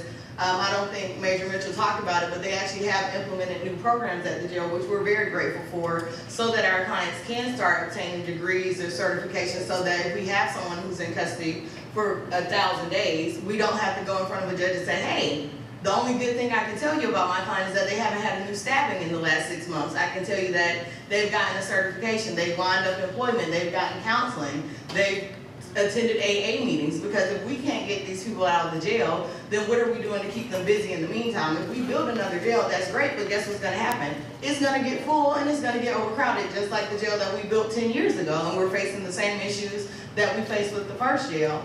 And so, just to say the least, we have private attorneys who are committed, but we all are dealing with our own personal issues for our own clients, and if it's not worth the money, then I mean, these are attorneys, they're not Girl Scouts, they're not just gonna come in on a good faith effort if they're not being paid and they're not being taken seriously. And of those 77 co-defendants in that case, all the cases have been disposed of, but 2 once we got attorneys assigned to them. So that's the value of having an attorney. The DA's office can't negotiate a plea with there's no attorney on the other side.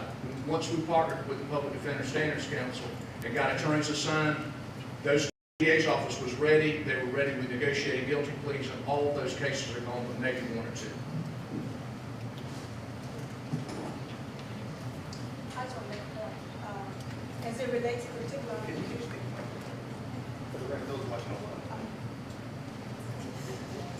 as it relates particularly to the conflict of interest, I'm glad someone brought that up, must be reading minds. I think that the challenge that we have with conflict of attorneys that slows us down in the state court is how they are managed or supervised. I do not get the impression that there's any accountability. And so you can ask the county, what's the deal with this attorney? This defendant has come to court multiple times. I'm bringing this up because I've had a chance to, commissioners are here, it's important, and it lends itself to what we're talking about here. But I think even if you've been, we're talking about people's lives. So whether it's $2,500, $5,000, or somebody wants to be a Girl Scout, people need to be held accountable. And accountability is one of the greatest weaknesses I see in that part of our system. So to the commissioners, if you found a place with busy schedules, talk about the conflict attorneys, do we need more? How do we know if they're doing what they're supposed to do for the attorneys? We got defendants coming to court 2 or 3 times. I haven't heard from them. I've been calling the office, we'll return calling. And as judges, we try to reach out to say, hey, talk. So, that'll be an action item.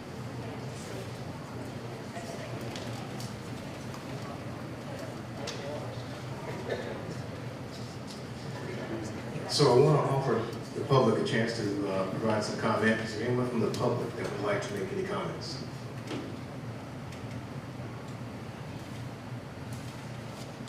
Before we talk about action items, I want to give the commissioners the opportunity to provide some feedback and some clarity about what we've heard and some things they want to maybe bring forward to their peers.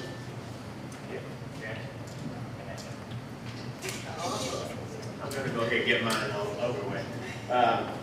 This meeting has been very informative. We hear the challenges that everybody's facing. We know that the prisoners, the population in the jail is steadily growing. As far as the solution, I heard Mr. Martin speak about what they put in place as far as the new technologies, things. But as far as the solution to reduce the population, I haven't heard that. I did hear some of the challenges that everybody's facing.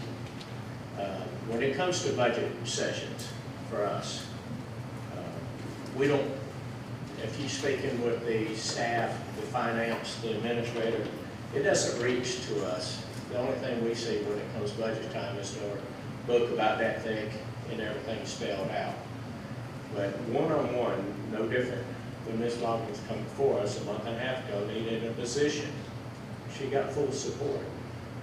Now, when it comes to defense, we need to raise the price or the value of the attorneys up. I'm for it, because that would help relieve the load, that's the burden that's put on the court. I'm for that. But we don't know it unless we hear. That's the reason I'm glad I'm here, is to hear all the sides to it. And so, yeah, I'll be in support of that.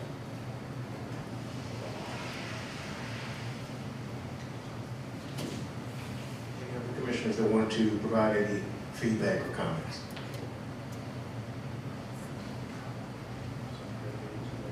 I echo my colleague's sentiments, and I've heard everything. This is an extremely important conversation because it affects Augusta at large. I get so many calls about crime, and although I'm not the sheriff's office, I am not the judge, it is my constituents' lives that are at stake. And so that in and of itself makes it very important to me. I hear you when you say that you need not only more qualified staff, attorneys. I also understand that when you are trying to get great talent, it comes with a price tag. And so, again, as my colleague stated, we are going to have to seriously look at the budget, look at the needs, so that we push forward, but actually it was just a conversation. So, thank you.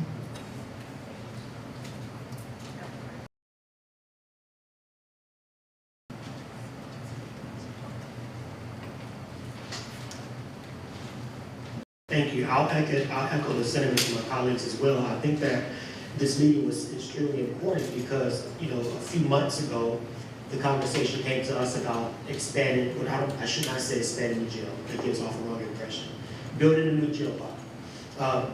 And I was very opinionated about that, simply because I feel like this conversation needs to be a centerpiece of the jail pod conversation as well. We went on a tour. We saw firsthand what the jail is like. I still can't get that smell out of my nose of the synthetic stuff that you, so we get it, we definitely get it. But I think that these conversations are healthy because, you know, now we're having conversations about community needs. We're having conversations about diversion programs, about pre-arrest programs. You know, if we're arresting 200 people in 2 weeks, that tells me that, you know, maybe we need to invest in some type of pre-arrest program or something.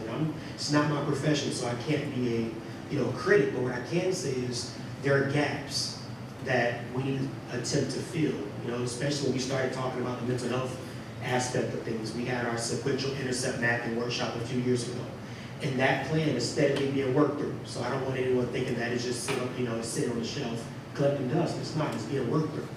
And so I honestly think that we should engage an institution, we should engage a group to help us locally to create some type of strategic plan to get us to the place where we like to go. All of the ideas that I heard today, I mean, I have information overload, but it's kind of a good thing because it shows the opportunity that we have to make a lasting impact in this community. COVID is over to a degree, right? We don't have the same challenges as we did with COVID. And so now what does post-COVID criminal justice in Augusta-Richland County looks like? I think the minds around the table here are sufficient to get us to a better place, but engaging some type of institution to help us put a plan on paper that the courts can take and run with. As far as the budget increases, I'm always about, really it's not even an increase, it's just an allocation. I want to make sure that whatever your need is, that you're putting in the budget, and as Commissioner Guilfoyle said, come speak to us directly about what your needs are. Solicitor Loggins is not shy about doing that. Okay? She's not shy about doing it. Come talk to us, because if you're in need, and I didn't even understand the severity of what's going on with the Public Defender's Office and the need there, those are the things that we need to be funding, right? And we fund those things on the front end, then in 10 years, we won't have to spend more money at the jail because the work that we're doing now will lead us to having solutions in place to keep that emergency down, so to speak, right? And so I think that this conversation is great, it's timely, but there should absolutely be a part 2 to this with an institution to help us move forward, because of course, we all have busy schedules. We can't, you know, focus on this every single day, but I believe if we get something moving, Augusta will be a better place because of it. So thank y'all for what you're doing, and I feel real good about this meeting. I feel good about this. Thank y'all. Any other comments?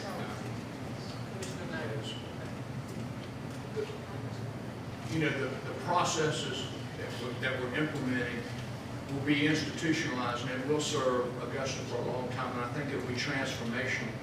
But one element that we've left out today, I think is probably the most important element, and that is, for the future, we need to look at the programs in juvenile court. And right now, there's a pipeline from juvenile court into the Webster Detention Center. And Dr. Audrey Armstead, who handles the Tubman and the CHINS program, has probably 300-400 youth in her program. But those programs need to be expanded to get people out of the gangs and feel like a sense of community. They're getting their GED, they're partnering with Augusta Tech, they're doing some great things out there. But we have to expand that program if we want to limit the adults going into the jail. And so, you know, while we're talking about institutionalizing processes to help the jail overpopulation, I just want to plant the seed in the back of your mind that the focus really needs to be on the future of Augusta and the juvenile issues that we have today. Thank you.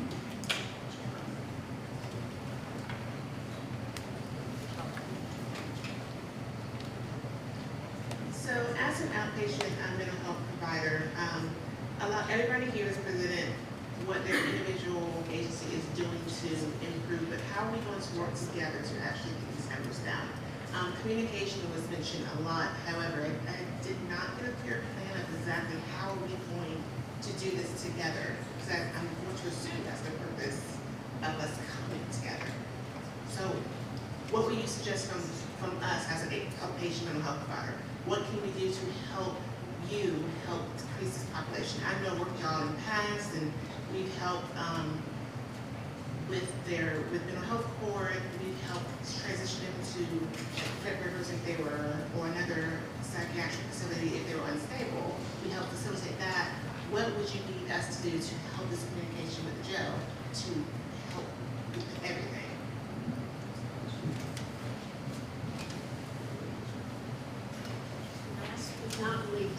Last but not least, thank you all for coming out today and taking time out from your busy schedules.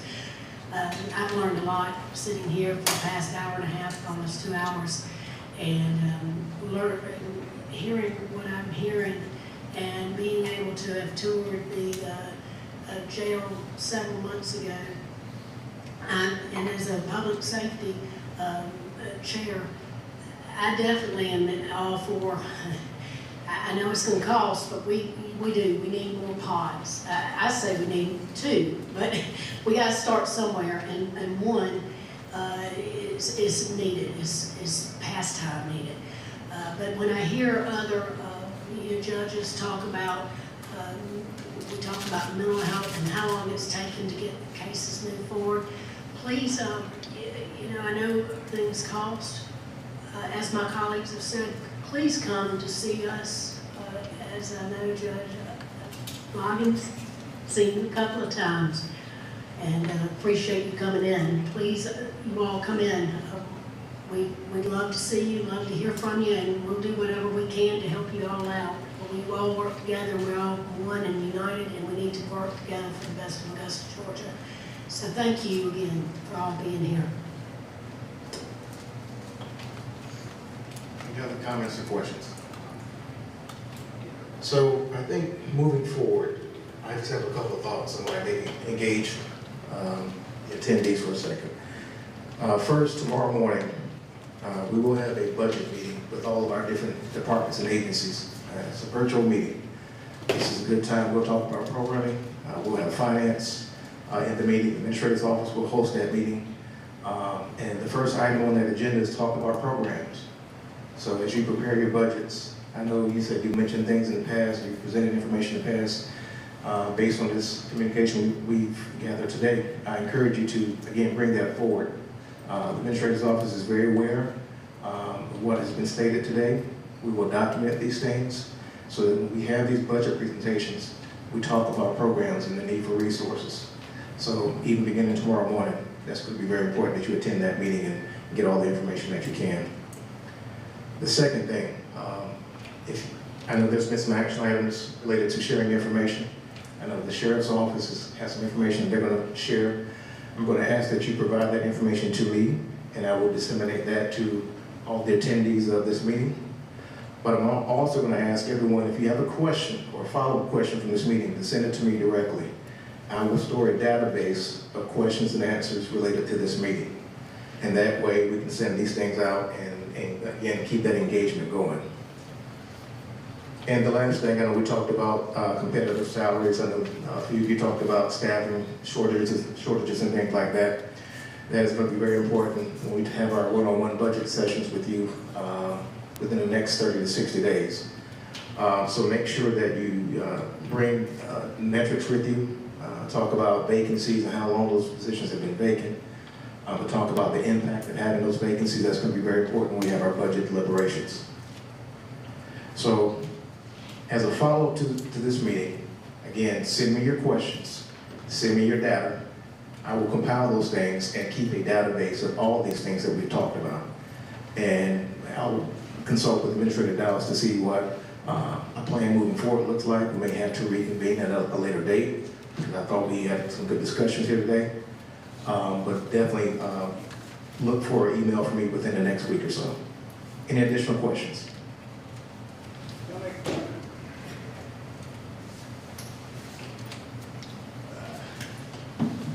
Good afternoon. I'm Rollins from the Richmond County Sheriff's Office. I'm in my 45th year of law enforcement in Richmond County. I worked at the 9th Street Jail at 621 4th Street. We went through a lot of growth. We went through a lot of stuff that happened over the years. At 621 4th Street, we were made to build a new jail. I don't know if y'all remember that, but the courts came in and ordered that we do it. It was a federal consent decree. And we built 401 Walton Way. It was good for 30 years. We got our 30 years out of it, 1984 to 2014. We got 30 years out of it. We built 401. We built Finney Road Part 1. We built Finney Road Part 2. We've added to the judges. We've added to the courts. We've added, and we keep filling the jails up. As was mentioned earlier, we need a new pod. We're working on getting a new pod. But I want to remind you, under the procrastination part of this, our jail count is 1176. We're asking for 1,300 beds. If I could magically build that jail tomorrow, it too would be full. And within a year, we would be looking to go build more jail. So what we need to do in this, in my opinion, because yes, I am fixing to retire, so I'm telling y'all what we need to do. We need a small working group that can get together that has decision-making capabilities. So when we sit down and talk about these intakes and the step forwards, we have a small group that make decisions and move forward with a plan. That would be our communication part, because apparently we're not all talking to each other like we need to. But if we got a smaller group together of decision-making personnel, I think that would do a great deal to pull down the number of people inside the jail.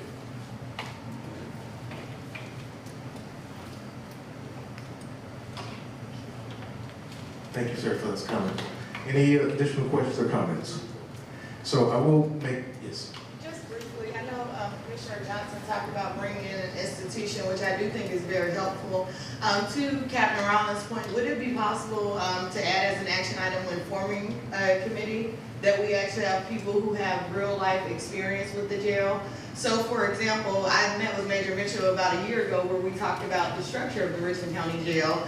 And for those of you who don't know, for whatever reason, when it was designed, the non-violent offenders are the ones where attorneys have very easy access, right? We can take an elevator, there's a glass screen between us, but for whatever reason, for the violent offenders, those are the ones who require an escort. And so it's not necessarily a point of concern because we're not afraid of our clients, right? We're there to help them. But when we have a jail that is understaffed and we have a backlog which is predominantly complicated by the violent cases, it takes much longer for attorneys to get to the back to access those clients who we need to have real lengthy discussions with. And so I'm not sure if in the interim we can come up with a plan for how to restructure the facility that we have. Because even if we have the funding to get a new jail, that's going to take years down the road, and to possibly move around some of the inmates who we have. And I know that's more of a point for Major Mitchell, but I think it's easier when we have conversations with the people who are dealing with it in real time as opposed to making a decision for the jail without having the jail administration present, or making a decision about the courts without the judges being present, or the prosecutors or the defense attorneys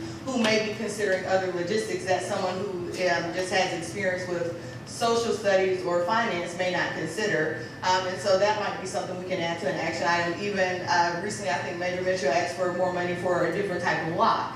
That's not something that people would know is a need if you don't know how inmates are popping locks at the jail, right? None of my clients, but it does happen. And so those are things that we need to think about when we're coming up with the committee. That would just be my request. So it seems like there's a consensus to maybe have a working committee. Yes. Is that, okay. So what I'm going to ask is, if you want to participate in this committee, to email me or contact a representative from your office, and I will compile that as well and begin to talk about how we move forward with the working committee and maybe establish some of the rules of the working committee. Yes. I think I heard requests from 2 committees, like, Ms. Byers is talking about restructuring the jail, which is, and earlier you mentioned, just a follow-up working committee, which would be I'm sorry, Captain Rollins suggested a committee that would be more involved in a bigger issue. Like, I like to serve, but I can't serve, on a committee to determine locks and structure of the jail, because that's not, that doesn't fix the bad. I think it's a backlog committee and some subcommittees or something. Yes, which I think that's what Major Rollins is saying is for those big decisions, if they don't have to go through so many hoops and hurdles, they can just go ahead and get the authority to make The decisions. committee you're suggesting, you're talking about restructuring the jail. That's So no, that would just be under the committee that he's suggesting, make sure we have people who actually have experience and knowledge making those decisions, not just based on their degrees or some other criteria that's not gonna be relevant to making quality decisions. But for the backlog issue that Judge Walker is speaking of, that's more so along the lines of what I was thinking with the institution. If there's a plan that other cities or other states have implemented, and then that institution can come in and help, then that would be one aspect. That's something that they will probably meet with that working committee to discuss, to formulate some type of strategic plan. But a regular meeting, I think that's exactly what we need, for sure. Is that what you're thinking, Judge Walker? Is that what you're thinking? Like, having that working group for just constant communication, right? And then with the institution, they will work with that group as well to kind of put a plan in place? Is that kind of what you're thinking of? That's kind of what I'm thinking of. So I'm perfectly okay with the institution, because obviously we haven't been able to get it done locally, but I think we should do all that we can on this end before we engage the institution, because we want them to say is what we say today. So I think once we get further along, we can make a determination about the institution, and suggestion about what information they need. But in the meantime, I'm saying the working group that Captain Rollins suggested, that people can make decisions and provide value from whatever perspective they have. I think in that group, there would be subcommittees if necessary for different things.